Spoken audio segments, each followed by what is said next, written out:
Peur du monde, peur de parler. Tu sais, vraiment un gamin vraiment timide. Donc oui, nous sommes allés dans un endroit où personne ne parlait anglais. Les gens nous disaient, vous savez, j'ai appris l'anglais à partir de vos paroles guillemets. Comme au mec. Bonjour la nation, je m'appelle Evan Carmichael.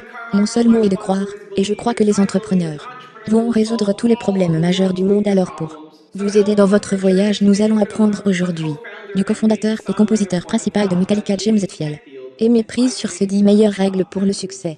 La règle numéro 10 est ma préférée et j'aimerais savoir lesquelles vous préférez. Et comme toujours, lorsque vous regardez, si vous entendez quelque chose qui résonne vraiment avec vous, s'il vous plaît, laissez-le dans les commentaires ci-dessous, mettez des citations autour de lui afin que les autres puissent être inspirés. Vous pourriez toujours gagner un prix aussi. Et aussi quand vous l'écrivez, il est beaucoup plus probable de s'en tenir à vous-même. Profitez-en. J'avais presque peur de tout.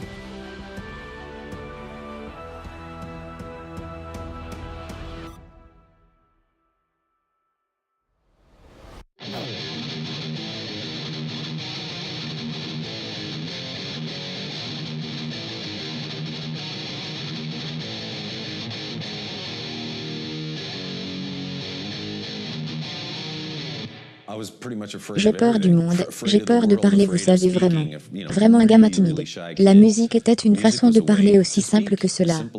Je pouvais soit simplement faire un journal, écrire de la poésie, écrire juste ce qu'il y avait dans ma tête, et m'asseoir faire quelques accords et mettre ça ensemble. Et c'est moi qui raconte le monde quand je ne peux pas le faire tout seul.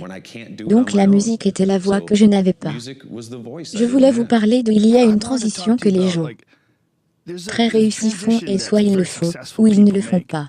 Et la transition est d'aller d'avoir faim et rempli de toutes cette angoisse d'être comme stupide, riche et célèbre, mais toujours en gardant votre air pertinent. Comment tu fais ça? Nous sommes des gens super compétitifs. Nous sommes vraiment perfectionnistes, et nous détestons nous laisser tomber. Il y a toujours un meilleur riff à venir. Il y a toujours un meilleur album. Peut être qu'il y a la partie jamais satisfaite pour nous qui nous fera continuer jusqu'à notre mort. Il y a toujours les paroles qui vont se connecter à tout le monde. Ou quelque chose, il y a toujours quelque chose de meilleur que nous n'avons pas encore. Comment restez-vous ancré? Comment le faites-vous? Eh bien, j'ai une femme qui donne le coup de pied le premier. Des enfants qui le disent comme ça. Pour moi, c'est l'amour quand vos enfants, papa, tu es un abruti. Guillemets, j'aime ça, c'est ce qui m'aide beaucoup. La famille le fait certainement. Je pense que les gars du groupe aussi, nous nous contrôlons tous, les uns les autres. Mec, cette limousine est un peu trop longue, allez. Juste des choses doufy comme ça, tu sais. Nous essayons de nous garder les uns les autres réels. Je pense donc ne pas nous entourer d'hommes, oui, ce qui peut vraiment déformer totalement votre réalité. La plupart des mensonges qui valent la peine, vous devez travailler. Vous devez travailler. Vous sortez ce que vous avez mis, aussi simple que cela. C'est une sorte de loi universelle. Donc oui, ce n'est pas la guitare qui va et va à ce que j'ai fait devant le miroir. Et je suis vraiment bon, et vous devez avoir cette attitude aussi. Mais cela prend du travail. Cela prend un certain dévouement, vous savez. Mais si vous aimez le faire, ce n'est pas aussi difficile que ça pourrait l'être si vous faites quelque chose qui ne vous intéresse pas. Combien de gens ont un rêve quand ils sont enfants d'être une popstar? Combien de personnes arrivent à Metallica? C'est un mec fou, je me réveille tous les jours et je pense, je suis foutu béni, je veux dire que c'est incroyable, guillemets. Si je me plains une fois aujourd'hui, donne-moi un coup de poing au visage. Parce que c'est stupide de me plaindre de quelque chose. Mais je te le dis, c'est parfois difficile d'être sur la route, de faire des trucs. Et vous ne voulez pas faire des choses que vous faites, mais ensuite vous trouvez quelque chose, vous trouvez quelqu'un, vous trouvez une chose et c'est habituellement quelqu'un dans la foule qui est juste, je me vois juste là. C'est comme si je suis ce gamin au concert de Motorhead en train de regarder les c'est génial. Et donc je suis cette énergie et je pars. D'accord, c'est tout ce dont j'ai besoin. C'est tout ce dont j'ai besoin maintenant. Que croyez-vous le plus avec le succès? Le succès continu de Metallica? S'il y a une chose qui est vraiment au cœur de tout cela, l'honnêteté à coup sur l'honnêteté. Que ce soit dans une sorte de film monstre, ou de la musique, ou un spectacle en direct, être honnête. Au concert hier soir, l'intro à on termine, intro à on, je sors. Et je commence à jouer à Fade to Black. C'est comme qu'est-ce que c'est? Vous êtes un idiot. Et moi réalisant et obtenant cette vague de honte, comme oh mon Dieu. Et vous vous dites très bien rire Y, parce que c'est plutôt drôle. Guillemets, et qu'allez-vous faire d'autre? Et puis commencer la on, puis parler en plus tard.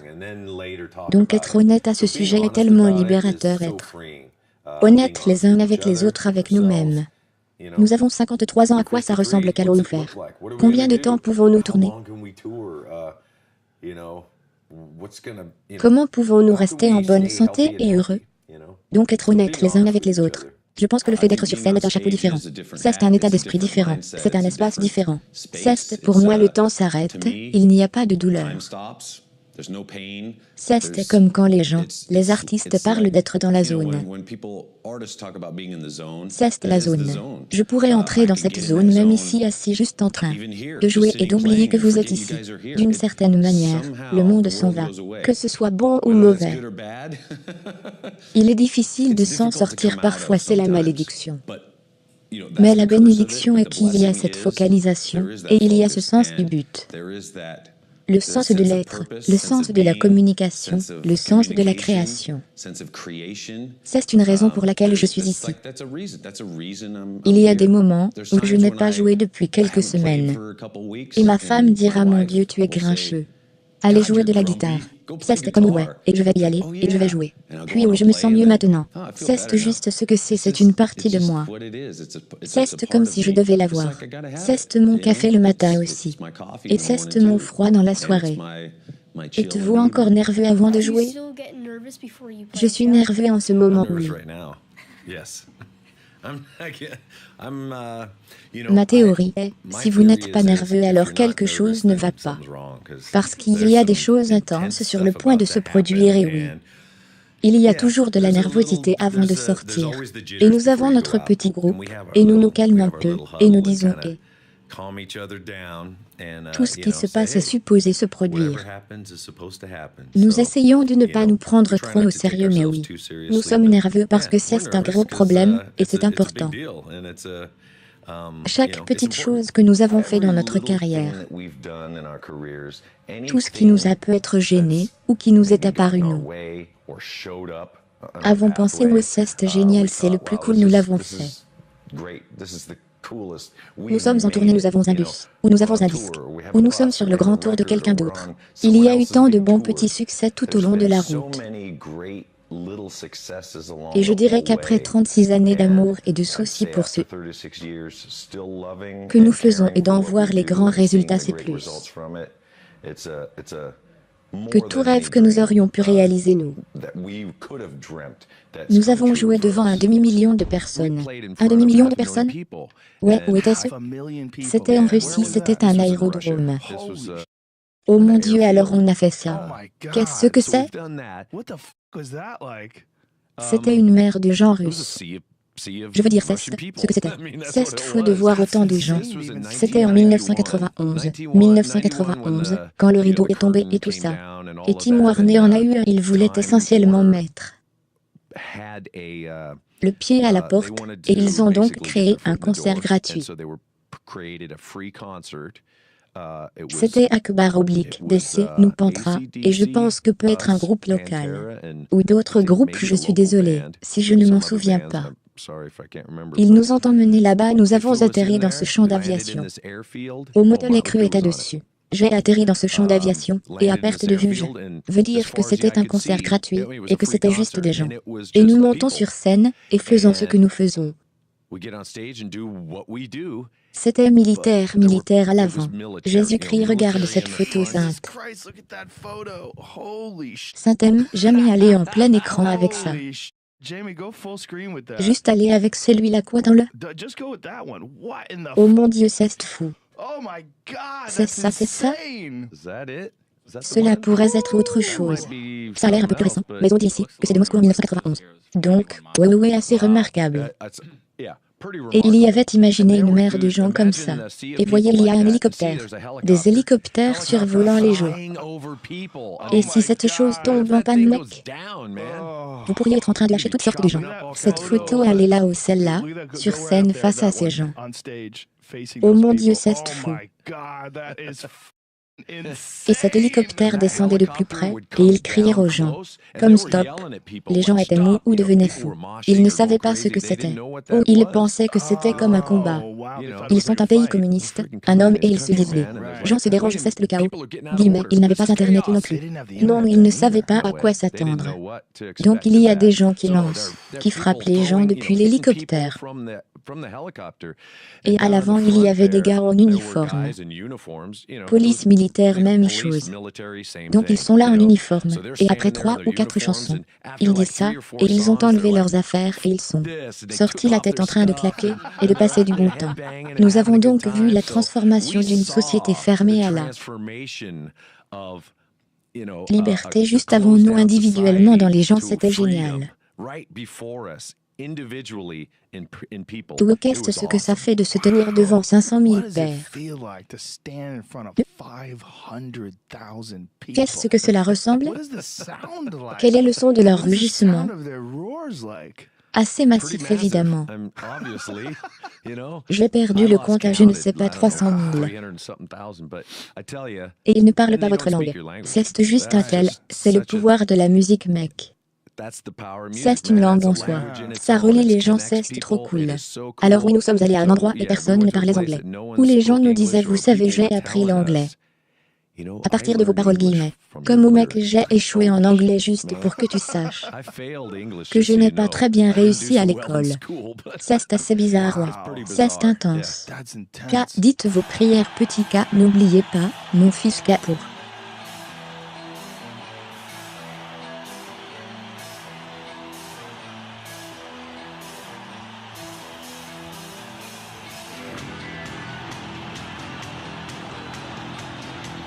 Inclure tout le monde K, je vais vous border chaud au 5K.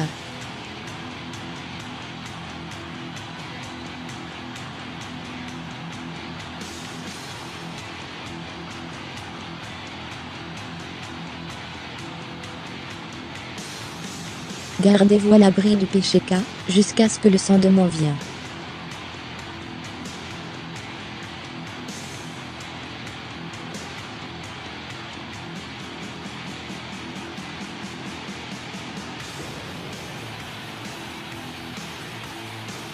K, dormez avec un œil ouvert K, saisir, votre oreiller serré K, lumière.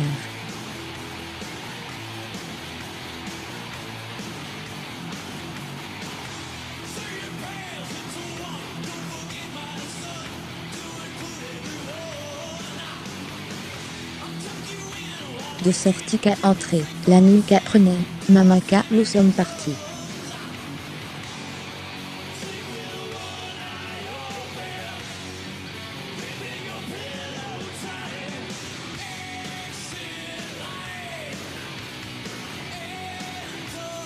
Pour ne jamais atterrir, merci, les gars, tellement pour regarder.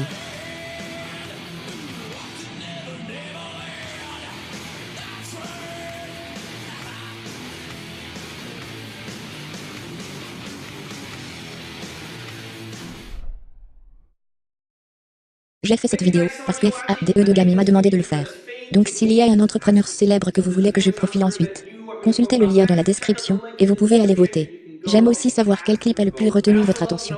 Quelle leçon allez-vous tirer de cette vidéo et comment l'appliquer immédiatement à votre vie ou à votre entreprise? Laissez-le dans les commentaires ci-dessous. Je suis vraiment curieux de savoir ce que vous avez à dire. Je tiens également à donner un rapide coup de main au Lonely Boucanier. Merci beaucoup d'avoir acheté une copie de mon livre Your Own World et d'avoir posté l'avis sur votre chaîne YouTube. J'apprécie vraiment le soutien, et je suis si heureux que vous avez apprécié mon livre. Dans cette vidéo, je vais parler du livre Your Own World de Vancouver Michael. Merci beaucoup d'avoir regardé. Je crois en toi, j'espère que tu continueras à croire en toi. Et quel que soit ton seul mot, beaucoup d'amour, je te verrai bientôt.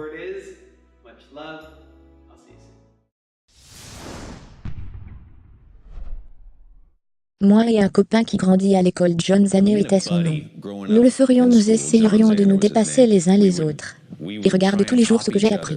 Et oh, regardez bien ce que j'ai. Et oh putain alors, je retournerai et j'apprendrai quelque chose d'autre et ensuite il irait. Et donc la grande compétition de lycée nous a amenés à un autre niveau, ce qui était génial.